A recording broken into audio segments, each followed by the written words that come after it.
นี่สะอาดอะไรนี่សូមជូនរឿងវេទិកាឆ្លោះគ្នា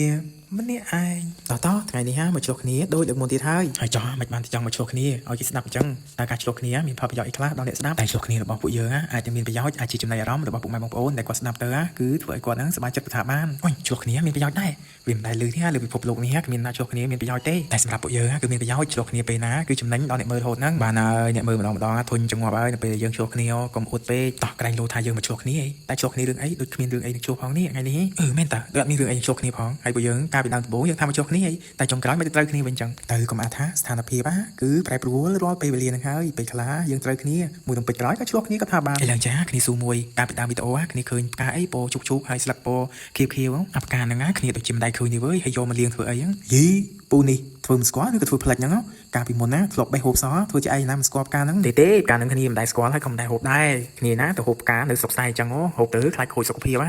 ពូនេះលេងមែនតើហើយសិតទៅហូបផ្កាហ្នឹងខូចសុខភាព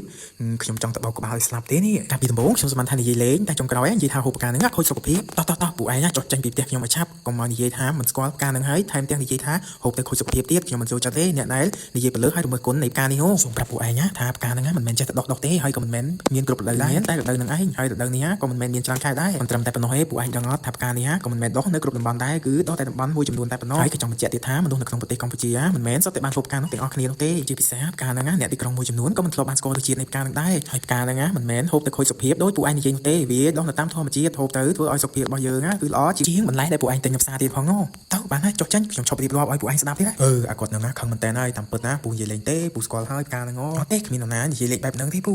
ពូនិយាយលេងមែនណាចុះខឹងពូសំទោចាំពូទិញនំប៉័ងឲ្យមិនអីទេឈប់ដែរឲ្យតែបាននំប៉័ងហូបគឺឈប់ខឹងហើយនិយាយអញ្ចឹងតើឯងបេះផ្កាហ្នឹងមកធ្វើអីឃើញលៀងយ៉ាងស្អាតទៀតផងហើយរៀបរាប់សខេបមកកុំវែងឆ្ងាយពេកពូចង់ស្ដាប់ហើយពូប្រញាប់ទៅទិញនំប៉័ងឲ្យមិនអីទេពូដើម្បីនំប៉័ងខ្ញុំឈប់ខឹងហើយខ្ញុំនឹងរៀបរាប់ឲ្យពូស្ដាប់ទៀតផងមុននឹងខ្ញុំរៀបរាប់សង្ខេបឲ្យពូស្ដាប់ខ្ញុំសូមប្រាប់ពូថាមុខម្ហូបនេះមានឈ្មោះថាស្លម្ជូរផ្កាអណ្ដែងសម្រាប់សម្លម្ជូរផ្កាអណ្ដែងថ្ងៃនេះដូចពូបានឃើញពីតាមវីដេអូអញ្ចឹងមានដូចជាផ្កាអណ្ដែងគល់ស្លឹកគ្រៃអំពិលទុំ